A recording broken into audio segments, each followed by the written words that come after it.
तो चलिए बात करते हैं दूसरी ब्रीदिंग टेक्निक के बारे में, जिसका नाम है कपालभाति प्राणायाम। कपालभाति हम सबको, आई होप सबको पता ही होगा, क्योंकि काफ़ी ही ज़्यादा प्रचलित, काफ़ी ही पॉपुलर ब्रीदिंग टेक्निक है।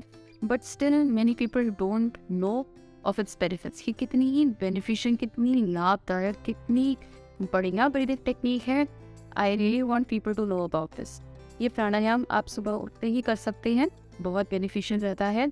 ये आपकी पूरी बॉडी में एक गश ऑफ एनर्जी लेकर आता है। काफ़ी ही डायनामिक और एंथुजियास्टिक प्राणायाम इसको हम बोलते हैं।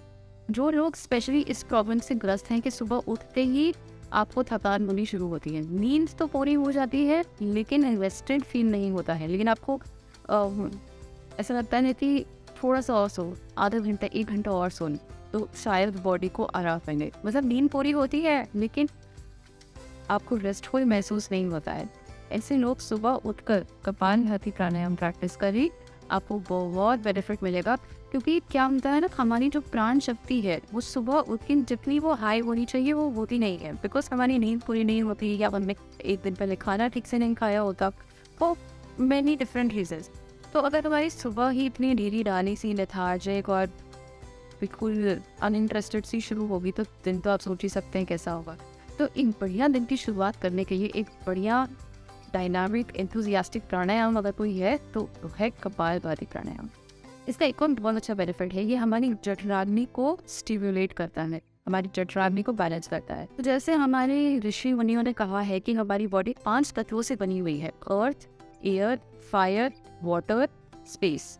इसमें जो फायर एलिमेंट है ये हमारी डाइजेस्टिव प्रॉपर्टीज को रेगुलेट करता है, इसलिए जो मेटाबॉलिज्म है इसको हम कभी कभी बोलते हैं डाइजेस्टिव फायर, जिसको संस्कृत में हम बोलते हैं जठराग्नि।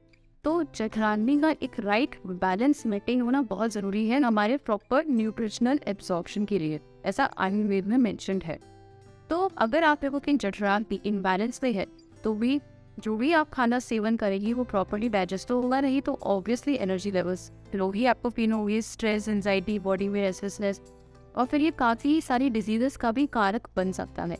इसलिए कपालभाति की रेगुलर प्रैक्टिस करने से आपकी डाइजेस्टिव प्रॉपर्टीज़ जो है बॉडी में, जो भी आपकी अग्नि तत्व है वो भी काफ़ी बैलेंस में रहता है। इसका एक और बहुत अच्छा बेनिफिट है, जैसे हमारे ऋषि मुनियों ने ये भी हमें बताया है कि हमारी बॉडी में 7 बीन चक्रास होते हैं जो कि हमारी स्पाइन से अलाइड होते हैं। और प्राण शक्ति का मूवमेंट जब ऊर्ध्वगामी होता है, यानी अपवर्ड्स मोशन में होता है, तब हम energetic, enthusiastic, dynamic, restful, peaceful, centred feel करते हैं। और सारे पॉजिटिव इमोशंस, हमारे अंदर की सारे पॉजिटिव इमोशंस, हमारी पॉजिटिव क्वालिटीज तब खिल कर आती हैं। ऐसा हमारी योगिक स्क्रिप्चर्स में काफ़ी डिटेल में मेंशन्ड है। तो सुबह सुबह उठते ही जो हमारा slow and sluggish and lethargic प्राणा अगर किसी किसी को कभी कभी महसूस होता है, मुझे भी होता है, तो ऐसे में कपालभाति करने से वो प्राण शक्ति को फोर्स बनता है ऊर्ध्वगामी होने में।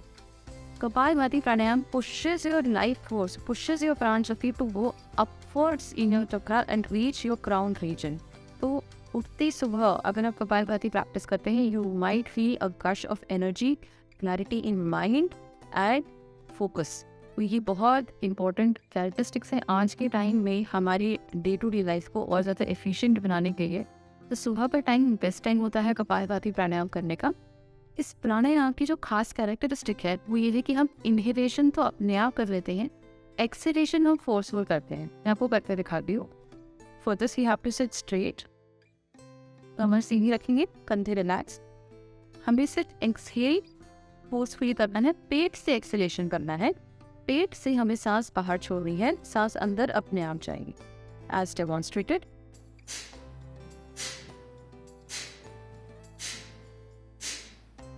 जैसा आप लोगों ने देखा कि मैं सांस अंदर नहीं ले रही थी, सांस अपने आप अंदर जा रहे।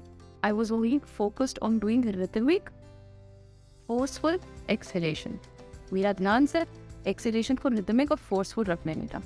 बहुत सिंपल टेक्निक है और हम इसके 10 टाइम्स 3 राउंड्स हम कर सकते हैं। So we can practice it together. अगर आपकी कैपेसिटी थोड़ी बढ़ जाती है, अगर आपकी रेगुलर प्रैक्टिस होती है, तो आप इसकी 20 टाइम्स प्रैक्टिस भी कर सकते हैं इनटू 3 राउंड्स। तो चलिए हम कपालभाति प्राणायाम साथ में करते हैं। अगर आप सुखासन या पद्मासन में बैठ सकते हैं तो बहुत अच्छी बात है, वरना कोई बात नहीं, कुर्सी पर भी कमर सीधी रख के आप बैठिए। हाथों को आप घुटनों के ऊपर रख सकते हैं या चेयर पे हैंड रेस्ट पर रख सकते हैं जहाँ पर भी आपको कंफर्ट महसूस होता हो।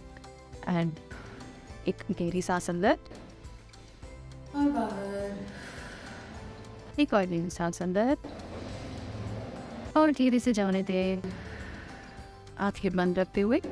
Let's start with kapalbhati pranayama round 1।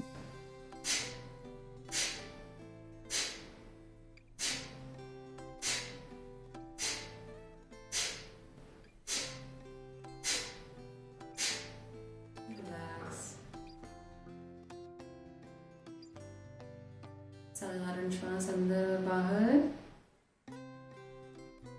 और कपालभाति के दूसरे राउंड के लिए तैयार हो जाइए। Breathing in and out. Now with forceful exhalation,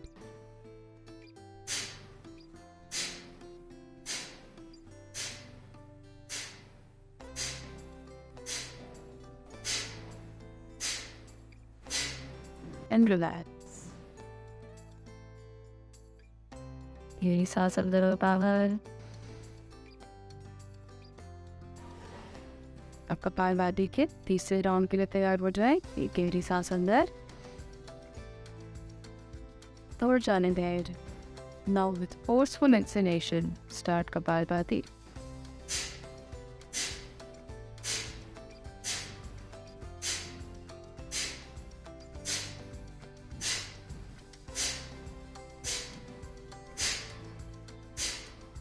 relax. शरीर को ढीला छोड़ दें, मन को ढीला छोड़ दें, और कोई भी संवेदना हो रही है उसको होने दें और शरीर में ऊर्ट कामी प्राण को महसूस करने की कोशिश करनी। Become aware of your body and observe the life force moving upwards within you. Whenever we complete, we will slowly rise. कैसा लगा आप लोगों को? अच्छा लगा? आई होप अच्छा लगा हो। मुझे ज़रूर बताइए ये प्राणायाम प्रैक्टिस करके आपको कैसा लगा और आपका क्या फीडबैक है इस प्राणायाम को लेकर। अगर आप रेगुलर प्रैक्टिस करते हैं कपालभाति की तो भी मुझे बताइए कि आपकी रेगुलर प्रैक्टिस कैसे इम्प्रूव हुई है और आपने अपनी लाइफ में क्या बेनिफिट्स देखे हैं ये प्राणायाम प्रैक्टिस करके।